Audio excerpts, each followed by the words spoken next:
nearly did it, Nottingham Forest. So nearly got themselves back into that game. Well, they got themselves back into it. They just didn't take anything from it. So they stay on 47 points. Manchester City on 44. Newcastle also with that win on 44. Bournemouth dropped points. Wow. Chelsea dropped points. Aston Villa there, 42 points they're on. And then Brighton and Fulham. There was a real opportunity for Fulham this weekend, it feels like, and maybe just a little bit too far. But it's still only 5 points between themselves and the top 4, top 5. So it doesn't feel insurmountable. When they're dropping points left, right and centre, all of those teams in the mix, it's really exciting. You know what's really interesting is that when you look at these players, you look at the Fulham players when they left, you look at the Forest players when after the game, you look at them and they know this is an opportunity. Yeah. No Man United in the mix, Chelsea out of the mix, even Man City. There's places up in those European spots, and not just the European spots, the Champions League spots, for them to go and take. This is why you look at like Forest and you think to yourself, if you're a Forest player now, if I'm Nuno, I'm thinking, what is going on? Yeah. We lose 5-0, we win 7-0, we come in, we concede. He'll have to sit them down and say, what's going on? Because they've got to get themselves. I would have started with Yates. I think he gives them a solidity and an energy in the midfield. What can especially against Newcastle. But I could not understand. It's a game that even when it was 4-1, I said, I'm not going to stop watching this game. Yeah. You know? Yeah, it did. It did feel 4-1 at half-time, you think. But the beginning of the second half and the way Forest came out, you suddenly thought, oh. And it's the same with Newcastle. Newcastle got something about them where they go, oh, what's going on? We don't like what's going on here. Yeah. And then all of a sudden, Forest realise they might be able to get back in it. Newcastle are not a controlling team, are they? We talked about Liverpool and have all the different aspects of the game. They can control, they can play with possession, they can play vertically. Newcastle just go forward. When it's about controlling a lead, they just don't know how to do that. And I think that second half showed it in a bit. And for Forest, it also shows that when they go at people, they can have a bit of a threat. Too often, I think, at times, and it was worked for them, so we can't complain. But they've sat back and just waited for Elanga and Hudson-Odoi and Wood and Gibbs-White to do something. When actually, when they play just a bit higher up on the pitch, they could create more and be more threatening, really. So I thought it was a really interesting game overall. If you Nuno, I think you learn a lot from the defeat yesterday. It's not good to lose, but you learn a lot, I guess. And you saw the kind of strengths and weaknesses of both sides laid completely bare in two very different halves of football. You saw like all Newcastle's strengths and Forest weaknesses in the first half, and then the flip in the second half. And they are going to be playing the top two in the midweek round of fixtures. Yeah, it's super exciting because these two teams, Forest and Newcastle, they epitomise what the Premier League's all about. They don't care about control. They want to go and win. There's two coaches there that are ambitious. Eddie Howe's shown it over a number of years. Super ambitious to go forward, score goals, win games. And ultimately, that's what people want to see on the outside. Granted, there is a bit of a trade-off when you do end up losing games and you're like, well, why don't we have any control?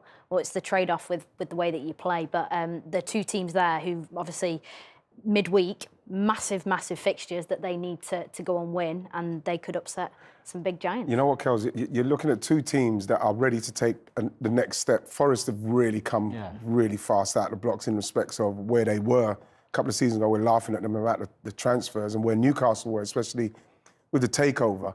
And now you feel like they're both right at the steps of, right, we've got to go to the next place. And you can feel it in their players that they don't realise. To be in that top four and to stay in it, it's about consistency. And I think that what we see with both of those teams is a lack of experience where they can say, right, in this period of the game, we've got to do this because they're going to come and we know that they'll have a moment where we'll be able to try and get... Those are the things that I think Forest have to learn. And those are the kind of players I think they need to bring into their squads to make them recognise moments in games where you need to manage it now so as you can't... All of a sudden, go to the kitchen and come back, it's 4-1.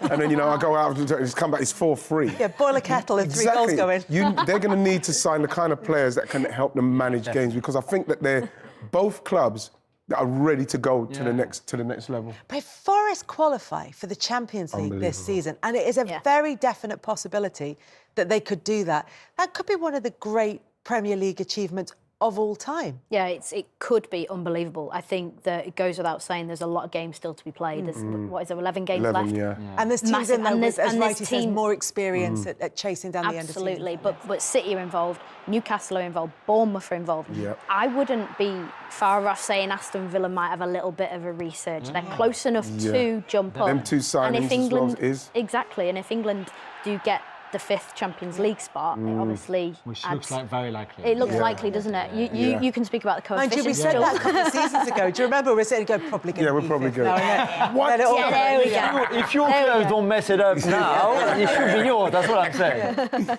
But yeah, it is going to be really. Let me look. There they are. There, 5 points from Aston Villa to Nottingham Forest. I mean, really though, we're looking at the 2 points rather between Manchester City and Newcastle and Aston Villa. Because I mean, that's one weekend that can all change. Completely. And for so many years, the top 4 was always the same, right? We knew, okay, there were maybe 5 teams for 4 places, maybe sometimes 6. But to see now Villa and Bournemouth, Newcastle and Forest there. Flying. Bournemouth. And we can't even see Spurs or United, for example, which are usually the guys who will be in the mix. It's great. It's great for the Premier League. And again, I don't think it would be like that every season, because there'll be a point where the bigger clubs become big again and strong again. So for now, if you're Forest, Bournemouth, take advantage of it, because again, if it's not now, I don't know when you'll have another chance like this. And also, if they do qualify for the Champions League, then they've got a season next time around, or even if it's the Europa League, they've got a season next season of having to manage European football and Premier League football, which teams tend to kind of struggle, particularly that first season. They tend to struggle with. But it just is. I mean, you mentioned Aston Villa there, and the sort of improvement in the performances that they're putting in.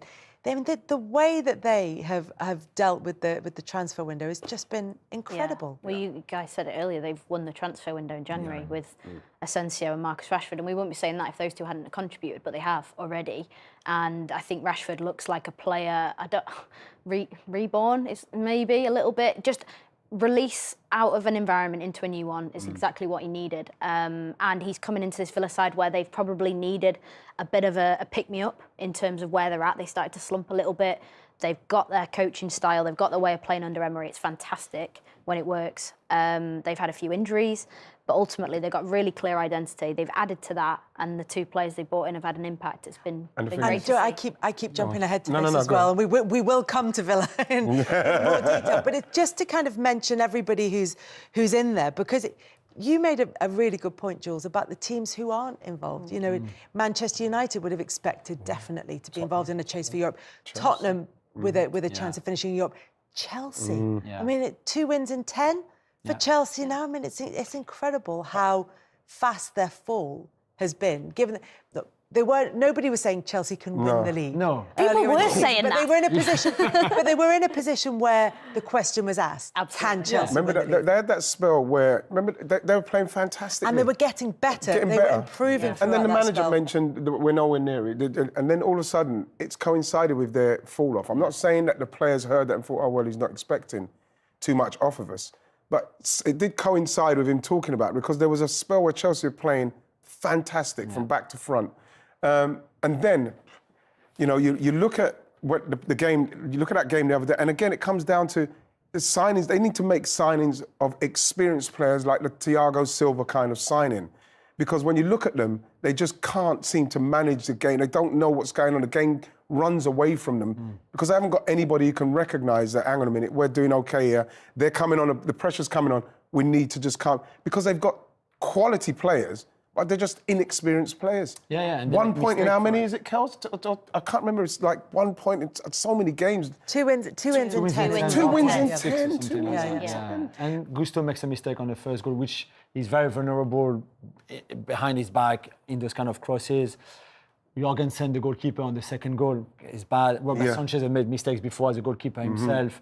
Chelsea's goalkeeper problem. But the mistake that they made at that level, and I know it's the youngest team in the league, so there are reasons for it, but it's just not acceptable. But it was never going to, with the squad that they have, the amount of players, like, it was going to take time. And I think they got a little bit of a false sense of, OK, they're clicking under Maresca, but now you hit the nail on the head for me, Wrighty. Like, they've got no experience to have that sort of game management. Whereas you look at the teams above them, there's players you could pick out in every team that have control of the game mentally as well as physically. But in terms, just to kind of bring it back to that game between Newcastle and Nottingham Forest and their chances of success this season, Newcastle, if, like you said as well, they're a team that can go out and absolutely demolish teams, or they're a team that can be extremely vulnerable. They're one of those hot and cold teams as well. They've got a cup final coming as well, and it's been so long since they've won a major trophy that their fans are going to be absolutely desperate for that. And I just wonder if there's I think we've talked a lot about teams at this stage of the season just feeling that tightness, that sense of being very, very tightly wound. And I wonder if that's starting to play into Newcastle's season a little bit. It wouldn't surprise me simply because of the amount of times you hear people say when the last time that Newcastle won a trophy. So now they're getting into the situation, they're getting closer to the final, and the players, if I'm playing against them in that game, I'm probably going to keep them under pressure, and simply because, at some stage they're going to have the moment like they had with Forest where they fall off of it a bit. And it might be the weighing of the pressure of winning something finally and being up there that's maybe causing them these lapses in concentration because the pressure and what's fascinating as well is that the fans clearly would want the League Cup above the top 4 finish or top 5 finish. They probably would, because they haven't won something since 1955. From a club point of view, they need the Champions League and that money if they want to keep competing for a top 4 finish. And if you want to keep Isak or Bruno or Gordon, you need Champions League as well. Isak is not going to play no European competition again next season, or just the Conference League or something like that. So it's even between what the clubs would like and what the fans would like, and the players in between, it's very different too. Absolutely. Which is quite fascinating in itself, but also a little bit worrying, I think. I think the interesting thing about Isak is, yet again, those rumours and just little stories about Isak maybe moving have started to surface again. Now, how much... there is, how much strength there is in those stories, we just don't know at the moment. But the fact that they're coming out now, it sort of speaks to what you were saying, Jules, that he just might be checking out his options potentially. But I don't know what he's in. You know how these... You know how these stories come out, and you know how it all works, and it's just working out where it's coming from. Is and if you are Alexander Isak, you cannot not play in the Champions League because you're that good. It's no offence to Newcastle or their fans or the club. It's just that he's a Champions League player, and he will not stay at a club that can't guarantee him Champions League football every year. It's as simple as that. Kels, you watch him, and I think he could play in easily any of the top leagues. We know this for a fact. He could play in any of the top teams right now.